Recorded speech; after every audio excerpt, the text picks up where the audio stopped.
प्यारे बच्चों, आज हम क्लास 10th का चैप्टर नंबर 14 करेंगे, सांख्यिकी। ये तुम्हारा चैप्टर है 14, अध्याय 14, सांख्यिकी।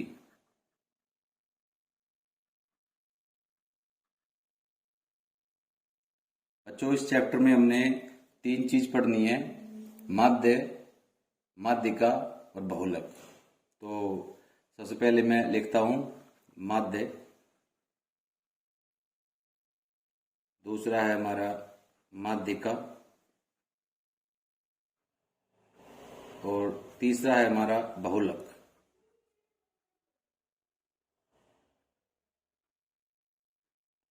प्यारे बच्चों, अब ये जो माध्य है इसकी निकालने की हमारी 3 विधियां हैं।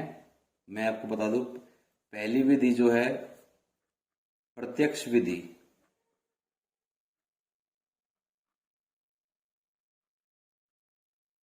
दूसरी विधि है कल्पित माध्य विधि,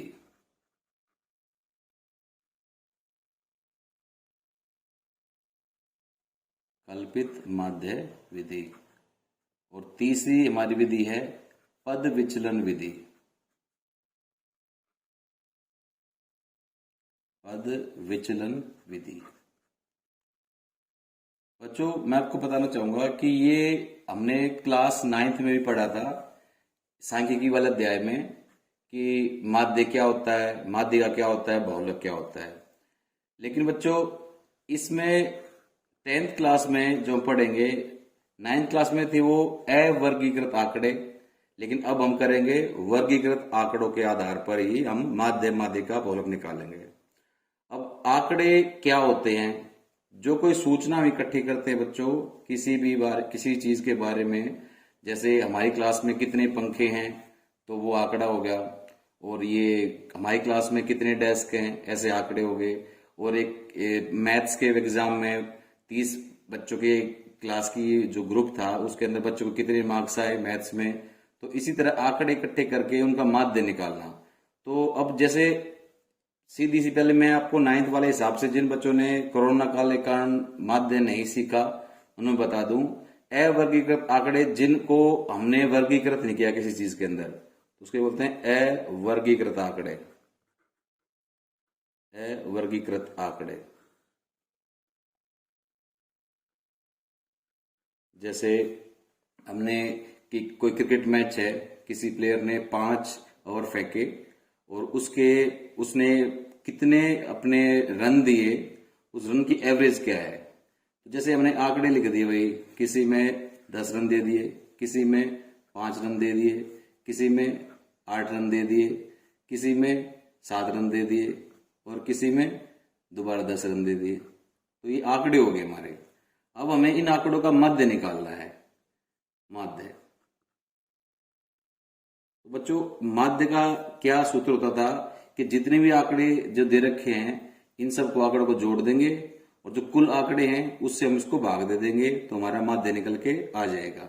जैसे अब इसका फॉर्मूला जो था, सूत्र ये था, आंकड़ों का योग, जो आंकड़े हमें दे रखे हैं, आंकड़ों का योग बटे कुल आंकड़े, कुल आंकड़ों की संख्या। तो इस ऊपर वाले प्रश्न में हम क्या करेंगे, इन आंकड़ों का योग कर देंगे। तो क्या करेंगे, 10 जमा 5 जमा 8 जमा 7 जमा 10, और ये आंकड़े बच्चों बताओ कितने हैं? ये आंकड़े हैं 1 2 3 4 5, तो इसको हम 5 से भाग दे देंगे। अब देखो, अब इसमें कितना, 10 और 5 15, 15 और 8 23, 23 और 7 30, 30 और 10 कितना होगा बच्चों, 40।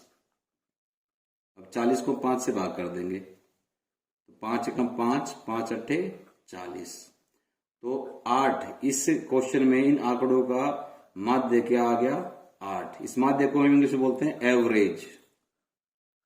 यानी एक उस बॉलर ने, उसने जो रन दिए हैं, तो प्रति ओवर उसने 8 रन दिए हैं, लेकिन यहाँ के का किसी में 10 रन दे दिए, किसी में 5, किसी में 8, किसी में 7, फिर किसी में 10। तो हमें पता नहीं होता इसकी एवरेज क्या है, इसका माध्य क्या है। इन आंकड़ों का माध्य निकालने के लिए हम इन सब आंकड़ों को जोड़ देंगे और जो कुल आंकड़े हैं उससे हम भाग दे देंगे। तो इस क्वेश्चन में हमारा माध्य 8 निकल के आ गया।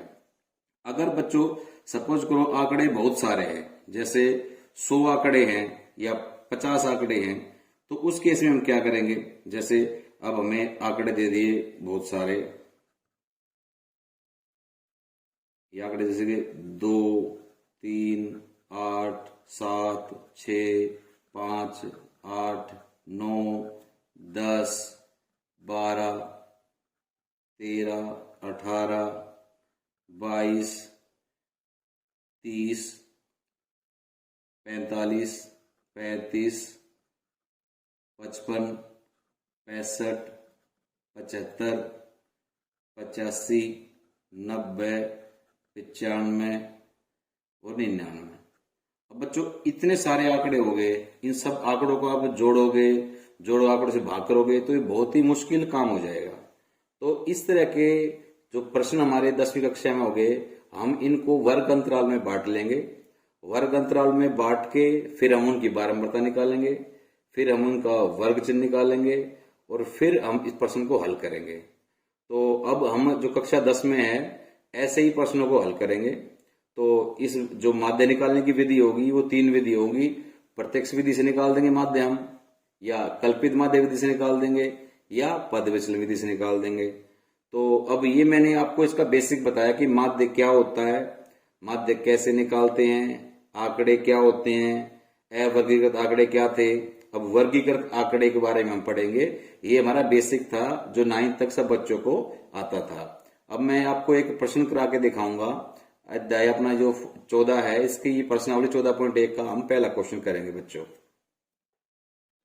प्यारे बच्चों, अब हम क्लास 10th की प्रश्नावली 14.1 का पहला प्रश्न हल करेंगे। जैसे मैंने आपको बताया था कि भाई जो आंकड़े थे 9th क्लास में अवर्गीकृत आंकड़े होते थे, और उन अवर्गीकृत आंकड़ों को हमने उनका सबको जोड़ के कुल आंकड़ों से भाग करके माध्य निकल जाता था। लेकिन अब जब आंकड़े 100 हो, 200 हो, जब आंकड़े बहुत सारे हो, तो उस केस में हम क्या करें। तो उस केस में हम आंकड़ों को वर्गीकृत कर लेंगे, और वर्गीकृत करके फिर हम विधि लगा के और फिर हम माध्य निकाल देंगे।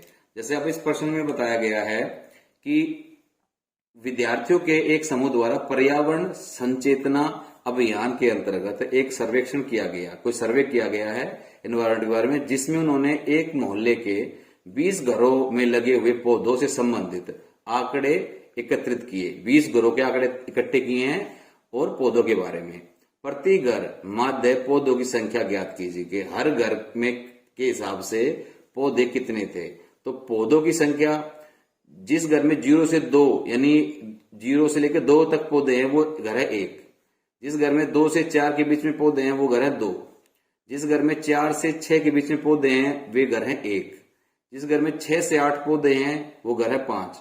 और कई घरों में पौधे क्या होते हैं हमारे 8 से 10 कितने हो सकते हैं, तो 8 से 10 पौधे हैं वो घर की संख्या है 6। जिन घरों में 10 से 12 के बीच में पौधे लगे हुए हैं वे घर है 2। और 12 से 14 पौधे जिस एक घर के अंदर हैं वो घर हैं 3। तो माध्य ज्ञात करने के लिए आपने किस विधि का प्रयोग किया और क्यों। जैसे बच्चों मैंने बताया था कि 3 विधि से हम माध्य निकाल सकते हैं, प्रत्यक्ष विधि और कल्पित माध्य विधि और पद विचलन विधि। तो जितने छोटी कैलकुलेशन होगी, जिन जिन आंकड़ों में जैसे हम कम से कम कैलकुलेशन करनी है तो हम प्रत्यक्ष विधि लगा कर देंगे। कोस्ट कैलकुलेशन और ज्यादा बड़ी हो रही है तो हम कल्पित माध्य विधि यूज करेंगे, और ज्यादा हैवी कैलकुलेशन है, बड़ी कैलकुलेशन है तो हम पद विचलन विधि यूज करेंगे। तो अब देखो इस क्वेश्चन में करने से पहले हम इसकी एक टेबल बनाएंगे। टेबल में वर्ग अंतराल बनाएंगे, बारंबारता बनाएंगे, वर्ग चिन्ह बनाएंगे, और फिर बारंबारता वर्ग चिन्ह को हम मल्टीप्लाई कर देंगे। अब देखो हम एक टेबल तैयार करेंगे बच्चों। अब ये हम इस तरह की हमने एक टेबल तैयार कर ली है। इस टेबल में हम केवल क्या करेंगे, जो पौधों की संख्या ऊपर लिखेंगे, पौधों की संख्या एक तरफ, पौधों की संख्या। बच्चों इसे हम वर्ग अंतराल भी लिख सकते हैं, वर्ग अंतराल। फिर आगे दे रखा घरों की संख्या, जो इधर घरों की संख्या, पहले पौधों की संख्या मैंने यहां लिख दिया, घरों की संख्या। बच्चों इसे हम बारंबारता लिख देते हैं, बारंबारता बोलते हैं, बारंबारता। इसे हम F5 का नाम देंगे। और इससे आगे आएगा हमारा वर्ग चिन्ह, वर्ग चिन्ह। इन्हें बच्चों हम XI का नाम देते हैं। और अगला जो कॉलम होगा इसमें हम FI और XI को गुना कर देंगे। अब देखो बच्चों, पौधों की संख्या वर्ग अंतराल, ये पहला वर्ग अंतराल हमारा 0 से 2, अगला वर्ग अंतराल है 2 से 4, अगला वर्ग अंतराल है 4 से 6, अगला वर्ग अंतराल है 6 से 8, अगला वर्ग अंतराल है 8 से 10, अगला वर्ग अंतराल है हमारा 10 से 12 और अंतिम क्या है हमारा 12 से 14। अब देखो 0 से 2 वो पौधों की संख्या, वे घर कितने हैं, वो एक घर है। 2 से 4 वो 2 घर है। 4 से 6 पौधों की संख्या वो एक घर है। जो ये हमने लिख रखा बेटा, इसको हम यूं का यूं लिख देंगे यहाँ पे 6, 2 और 3। अब बच्चों सर ये वर्ग चिन्ह क्या होता है? वर्ग चिन्ह क्या होता है कि जो ये वर्ग अंतराल दे रखा है इसके बीचों बीच का जो हमारा आंकड़ा होगा वो हमारा वर्ग अंतराल होगा। और इसका एक सूत्र भी है, मैं आपको बता दूं आपको, वर्ग चिन्ह। इसमें क्या करते हैं, ऊपरी वर्ग सीमा, ऊपरी वर्ग सीमा जमा निम्न वर्ग सीमा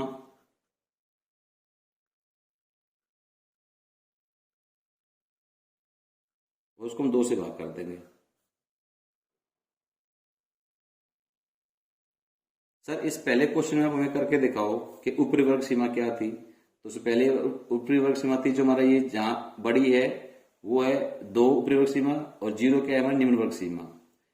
या फिर हम ये कह देंगे सर ये 4 से 2 वाला, तो 4 में 2 जोड़ देंगे, जैसे ये वाला लेंगे हम, आपको अच्छे समझ में आएगा। 4 वर्ग सीमा है ऊपरी वर्ग सीमा, निम्न वर्ग सीमा क्या है 2 जो स्टार्ट हो रही है। 4 जमा 2 बटे 2, 4 2 कितने होते हैं बच्चों 6, 6 को 2 से भाग कर देंगे तो हमारा वर्ग चिन्ह कितना आ जाएगा 3। और ऐसे ही 2 में 0 जोड़ देंगे तो 2 हो जाएगा और 2 को 2 से भाग कर देंगे तो क्या आ जाएगा 1। अब ये 4 और 2 का हमने देखा था कितनी वर्ग सीमा आ गई 3। अब बच्चों आपने क्या देखा, देखो 0 और 2 के बीच में क्या आता है 1, 2 और 4 के बीच में क्या आता है 3। ऐसे 4 और 5 के बीच में क्या आएगा, ये सॉरी 4 और 6 के बीच में क्या आएगा 5, 6 और 8 के बीच में क्या आएगा 7, 8 और 10 के बीच में क्या आएगा 9, 10 और 12 के बीच में क्या आएगा 11 और 12 और 14 के बीच में क्या आएगा 13। अगर हम इसको फॉर्मूले के हिसाब से करेंगे तो 6 जमा 4 10 को 2 से भाग कर देंगे 5 आ जाएगा, 8 जमा 6 14 को 2 से भाग कर देंगे 7 आ जाएगा, 10 जमा 8 को 2 से भाग कर देंगे 9 आ जाएगा। ऊपरी वर्ग सीमा 12, निम्न वर्ग सीमा 10 2 से भाग कर दिया, 22 को 2 से भाग कर दिया 11, 14 प्लस 12 26 को 2 से भाग दिया 13 आ गया। अब बच्चों इसमें हम क्या करते हैं बारंबारता का योग भी करेंगे। अब उस पे अब मैं आपको पहले बताता है कि भाई योग मतलब जोड़। तो अब सबसे पहले हम पहले FI XI और कर लेते हैं, यानी FI को जो मान है ये 1 है, XI से गुना कर देंगे, 1 गुना 1 1 होगा बच्चों। FI और XI गुना करेंगे 2 गुना 3 6 हो गया, 1 जमा 5 1 गुना 5 5 हो गया, 5 गुना 7 सॉरी 5 गुना 7 कितना हो गया हमारा 35, 6 नीम 54 और ये 11 दूनी 22 और 3 को 13 से करेंगे तो हो गया 39। अब बच्चों एक नया टर्म आएगा सिग्मा। ये सिग्मा, सिग्मा क्या होता है जोड़, समअप, इसको बोलते हैं समअप सिग्मा, किसका FI का जोड़। तो इनको जोड़ेंगे तो बच्चों कितना आएगा, देखो 1 जमा 2 3 और 1 4 और 5 9 9 और 6 15 15 और 2 17 और 3 20। अब देखो ये कुल घरों की संख्या तो पहले लिख रखा है, एक मोहल्ले के 20 घरों में लगे हुए, तो ये बेटा आंख बंद कर लिख देना, ये तुम्हारा 20 ही आएगा, या जोड़ के देख लो तभी 20 ही आएगा। अब यहां हमने योग क्या करना है, योग मतलब जोड़ किसका, एफ आई और एक्स आई का, तो सिग्मा एफ आई और X I, F I X गुना करके क्या आया, 6 और 1 7, 7 और 5 12, 12 और 5 17, 17 और 4 21, 21 और 2 23, 23 और 9 हमारा हो गया बेटे 32, 32 का 2 का हासिल लगे 3, 3 और 3 6, 6 और 5 11, 11 और 2 13, 13 और 3 हो गए हमारे 16, तो हमारा ये जोड़ कितना आ गया 162। तो बच्चों अब इसका माध्य, अब देखो माध्य निकालते हैं, माध्य का इसको इंग्लिश में लिखते हैं एक्स बार, और माध्य होता है मीन, मीन। अब इसको सिंबल है ये माध्य का एक्स बार, एक्स के ऊपर बार लगा दिया, तो इसका जो प्रत्यक्ष विधि है तो इसका फॉर्मूला हो जाएगा सिग्मा एफ आई गुना एक्स आई, भाग कर देंगे हम सिग्मा एफ आई से, और जो बेटा विधि कौन सी है, ये प्रत्यक्ष विधि, प्रत्यक्ष विधि जिसमें कम से कम कैलकुलेशन करनी हो, कम से कम गुणा भाग करनी हो, वो प्रत्यक्ष विधि से हम कर देंगे। अब देखो इस क्वेश्चन में हमारा सिग्मा एफ आई एक्स आई कितना आया था, ये जोड़ सिग्मा जोड़ ये आ गया 162, ऊपर लिख दिया। सिग्मा एफ आई कितना था, ये 20 था, ये नीचे लिख दिया। अब इसको हम इससे भाग कर देंगे, 20 को भाग 162 को 20 से भाग करेंगे, या फिर इसको हम काट भी लेंगे, तो कई बच्चों को और आसानी हो जाएगी कि 2 से भाग दे दे, तो ये 20 को हो जाएगा 10, इसको 2 से हमने भाग कर दिया, तो कितना 2 अट्ठे 16, 2 एकम 2, तो 81/10, कितना कितना था बच्चों 8.1, तो हमारा माध्य कितना निकल के आ गया 8.1। मैं आशा करता हूं कि आपको एक प्रश्न समझ में आ गया होगा कि हम छोटे जो आंकड़े हैं उनमें प्रत्यक्ष विधि लगा के कैसे माध्य निकाल सकते हैं। सबसे पहले हमने जो दिए गए जो दे रखी है पौधों की संख्या, जो ये वर्ग अंतराल है, पहले वर्ग अंतराल लिख लेंगे, घरों की संख्या वो बारंबारता हो जाएगी। ये तो जो दिए हुए हैं बिल्कुल ऐसे कैसे, दो अपने कॉलम बना दो। अब नया क्या बनेगा, वर्ग चिन्ह, उसको बोलते हैं एक्स आई, और उससे अगला कॉलम क्या बनेगा, एफ आई और एक्स आई को गुणा कर देंगे, इस एफ आई को और एक्स आई को गुणा कर देंगे तो नया कॉलम हमारा हो जाएगा। इसका मतलब मोटी सी बात क्या है कि 2 हमें नए कॉलम बनाने पड़ेंगे, 2 तो दिए हुई है। फिर एफ आई एक्स आई का गुणा करके वर्ग से निकाल दिया, बीचों बीच वाला यहाँ हो गया, 2 और 4 के बीच में 3, 4 6 के बीच 3, ये एक्स आई निकल गया। एफ आई ये हमें दे रखा था, एफ आई एक्स आई को गुणा कर दिया, और फिर सबने एफ आई एक्स आई को कुल जो आंकड़े को हम जोड़ दिया, हमारा कितना उत्तर आया 162।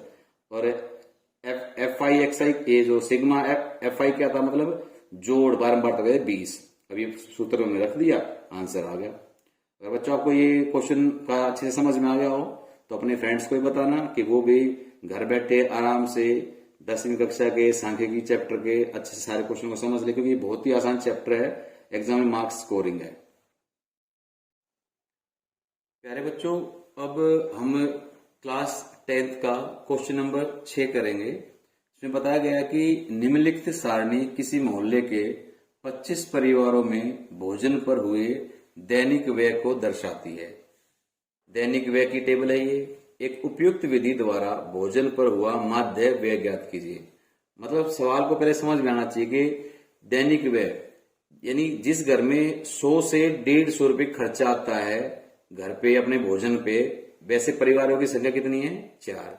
जिस घर में खर्चा आता है डेली का मतलब दैनिक खर्चा खाने पीने पे 150 से 200 रुपए, वो है 5 घर, 200 से 250 रुपए वो है 12 घर, और 250 से 300 रुपए खर्च होते हैं डेली, वो है 2 घर, और 300 साढ़े 300 रुपए खर्च होते हैं, वो है 2 घर। अब प्रश्न में क्या गया कि तो 25 परिवारों को बता रखा है, अब मुझे माध्य कर दो, निकालो, एवरेज निकालो कि कितने रुपए खर्च होता है। सबसे पहले बच्चों ध्यान रखना कि देखो मिनिमम 100 से शुरू हो रहा है और अंतिम कितना है 350, तो जो हमारा उत्तर आएगा वो 100 और 350 के बीच में आएगा। ये याद रखना है आपने। ये अपना उत्तर आपका यानी पहले ही कैलकुलेट कर लोगे मेरा आंसर किसके बीच में आएगा। अब बेटे इसकी तरह इस क्वेश्चन में भी, लेकिन अब ये क्वेश्चन में कुछ आंकड़े कुछ बड़े दिखाई दे रहे हैं। इससे पिछली वीडियो मैंने फर्स्ट क्वेश्चन किया था उसको हमने प्रत्यक्ष विधि से कर दिया गया था, लेकिन अब आंकड़े थोड़े ज्यादा हैं, तो इसको हल करने के लिए हम कल्पित माध्य विधि का प्रयोग करेंगे और इस प्रश्न को हम हल करेंगे। अब कल्पित माध्य विधि से हल करने के लिए हमारे टेबल में थोड़ा सा चेंज होगा, वो मैं आपको अभी करके दिखा रहा हूं कि टेबल कैसे बनेगी। यार बच्चों अब देखो ये जो हमने वैसी टेबल बनेगी, लेकिन टेबल में जो हमारा कल्पित माध्य विधि से जो हम निकालते हैं, इसमें सर डी आई कहां से आ गया, एफ आई डी आई क्या है, तो मैं आपको बताना चाहूंगा कि इसमें जो कल्पित माध्य विधि से जो हम निकालते हैं माध्य, उसका बच्चों ये होता है सूत्र, माध्य बराबर होता है ए जमा सिग्मा एफ आई गुना डी आई बटे sigma F I, sigma F I D I बटे सिग्मा एफ आई। अब ये क्या है, ए क्या है, ये हमारा कल्पित माध्य है, ये ए नाम दी गया आया ये एज्यूम्ड मीन से, इंग्लिश में बोलते हैं इसको assumed mean, A double S assumed mean, Hindi में से कहते हैं कल्पित माध्य।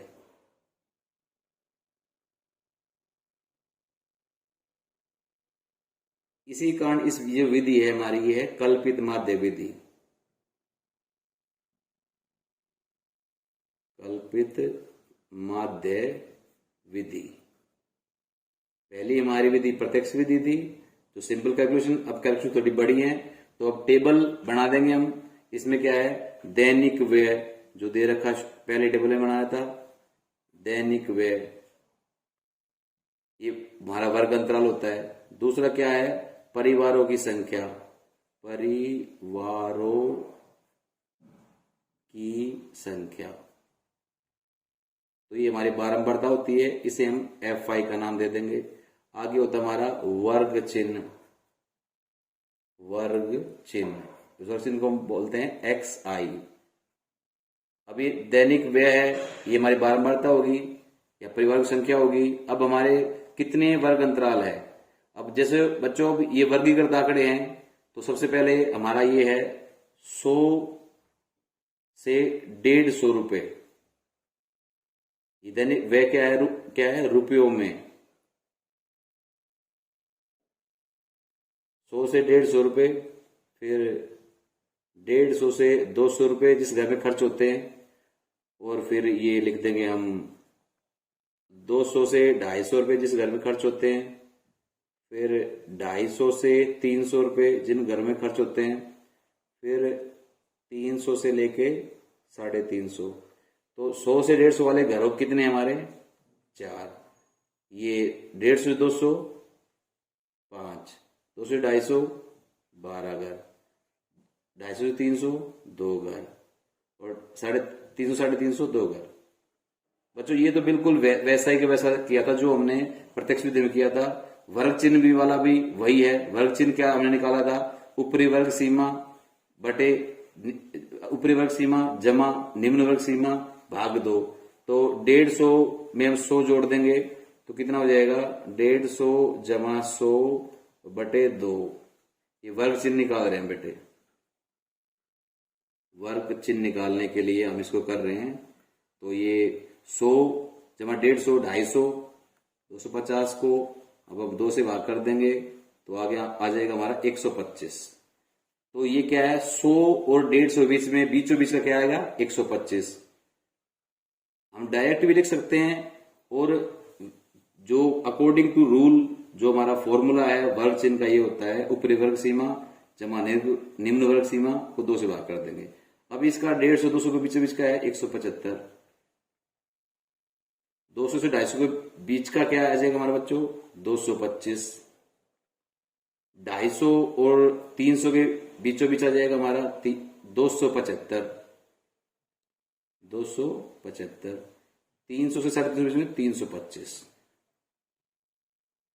ये तो बिल्कुल वैसा का वैसा है जो हमने पहले क्वेश्चन में किया था प्रत्यक्ष विधि वाला। अब ये डी आई बराबर एक्स आई घटाए, अब सर हम ए कौन सा लें, ये ए जो है कल्पित माध्य कौन सा ले लें हम, तो जो कल्पित माध्य जो लेंगे ना हम, ये जो वर्ग चिन्ह दे रखे इसको बीचों बीच का ले लेंगे, या अगर ये तो हमारा विषम संख्या में है, ये हमारा वर्ग चिन्ह 1 2 3 4 5 तो बीचों बीच का आ गया हमारा 225। अगर ये सम संख्या में हो तो हम, अगर ये 6 होते तो हम तीसरे आंकड़े को या चौथे आंकड़े को ले लेते कल्पित माध्य। तो अब ये क्या हो जाएगा, xi माइनस ए, तो अब ये 225 है, xi कितना 125, 125 में से 225 माइनस हो जाएगा। तो बच्चों मैं आपके यहाँ रफ मैं बता रहा हूं एक बार, ये जो पहला आंकड़ा है ये डी फर्स्ट में करके दिखा रहा हूं आपको, तो ये क्या हो जाएगा 125 में से xi घटा ए क्या है बीचों बीच का, तो ये 225 क्या हो जाएगा हमारा, ये ए हो जाएगा कल्पित माध्य। तो 125 में से हम 225 माइनस कर देंगे, सर ये तो माइनस में आ रहा है, आ जाने तो कोई बात नहीं, ये माइनस में कितना आ जाएगा हमारा, माइनस में आ जाएगा हमारा 100। तो ये इसकी वैल्यू कितनी आ जाएगी हमारी, xi माइनस ए, 125 में से 225 माइनस कर दिया, माइनस का 100 आ गया। सर 175 में से फिर 225 माइनस करेंगे तो कितना आ जाएगा, -50, -50। 225 में से 225 माइनस xi, इस केस में कितना है आप यहां निकालेंगे, 225 में से xi 225 है, कल्पित माध्य 225 है, तो 225 में 225 माइनस हो गए तो आ जाएगा हमारा 0। 275 में से 225 माइनस कर देंगे तो आ जाएगा 50। 325 में से 225 माइनस कर देंगे कितना आ जाएगा हमारा 100। सर अब fi गुणा डी, fi कितना था बेटे, ये 4, और ये डी कितने निकल रहा है -100, तो 100 गुना -100 गुना 4 हो जाएगा -400। 50 गुना -50 गुना 5 माइनस 5 पंजे 25 माइनस 250। अभी 12 गुना 0 करेंगे 0। अब 50 गुना 2 करेंगे बच्चों कितना हो जाएगा 100। अभी 100 गुना 2 करेंगे 200। सर आपने जो स्पेस छोड़ा था ये जोड़ के लिए बेटा, इसमें हम क्या कर देंगे, सिग्मा fi और di को हम गुना कर देंगे। अब इनका जोड़ fi di का जो जोड़ है सिग्मा fi di, और ये क्या निकालते हैं बच्चों, सिग्मा fi। बारंबार तक का जोड़ देखो लेगा मोहल्ले के 25 परिवारों का है, इसको जोड़ेंगे तो ही 25 ही आएगा। देखो पहले डायरेक्ट ले लेता हूं फिर आपको जोड़ के दिखाऊंगा। 4 और 5 9, 9 और 12 हमारे हो गए 21, 21 और 2 23 और 2 25 हो गया ना, ये तो ये डायरेक्ट लिख सकते हैं fi di जो ये है। अब इनका जोड़ देख देंगे हम, ये देखो बच्चों ये 400 क्या है माइनस के, और माइनस 250 से, और हमारे -650। -650 में हम घटा देंगे 100 और 200 कितने होंगे प्लस के 300, माइनस के 650 में से 300 घटा दिया तो हमारे कहते हैं माइनस के आ जाएंगे बच्चों, -350। अभी जो वैल्यू आई इसमें हम रख देंगे, हमारा माध्य आ जाएगा, कोई भी दिक्कत नहीं है। हमारा एक कल्पित माध्य कितना था बच्चों हमारा 225, मैंने लिख दिया। fi di कितना था हमारा -300 -350। fi कितना था बच्चों 25 मैंने लिख दिया। अब हम क्या करेंगे, अब 25 के पाढ़े से इसको काट सकते हैं। सर में 25 का पढ़ा नहीं आता, वैसे 25 का पढ़ा बहुत आसान होता है। 25 चौक 100, 25 अठे 200 और 25 दाएं 250। तो सर हमें तो अब 5 से काट दो इसको, 5 से आसानी होगी तो लोग 5 से कर देते हैं। 5 पंजे 25, और ये कितना है 5 सत्ते 35, और ये कितना हो जाएगा 0। अब तो बच्चों काट सकते हैं इसको 5 से, 5 एकम 5, और ये 5 एकम 5 बच के 2 हो गए 20, 5 चौक 20। अब बच्चों देखो ये कितने का है, माइनस में है, तो माइनस में आ जाएगा -14। अब 225 में से हम ये -14 करेंगे तो 5 में से 4 गया 1, 2 में से 1 गया 1 और 2, तो ये बच्चों माध्य हमारा निकल के आ गया है 211। 211 क्या है ये, तो इसकी यूनिट क्या आएगी 211 रुपए। ठीक है। तो ये रुपए, तो इसको हम अपना इंडियन सिंबल में लिख सकते हैं, या फिर ऐसे कर देंगे ₹211। और क्या है, दैनिक व्यय। तो अब देखो, मैंने आपको शुरू में बताया था कि जो हमारा उत्तर आएगा 100 और 350 के बीच में आएगा। अब ₹211 जो है प्रतिदिन, ये हमारा क्या है, भोजन पर हुआ माध्य व्यय ज्ञात कीजिए। तो हमारा माध्य व्यय कितना आ गया, हमारा ₹211। तो ये हमारा आंसर हो जाएगा। मैं आशा करता हूं आपको ये क्वेश्चन समझ में आया होगा।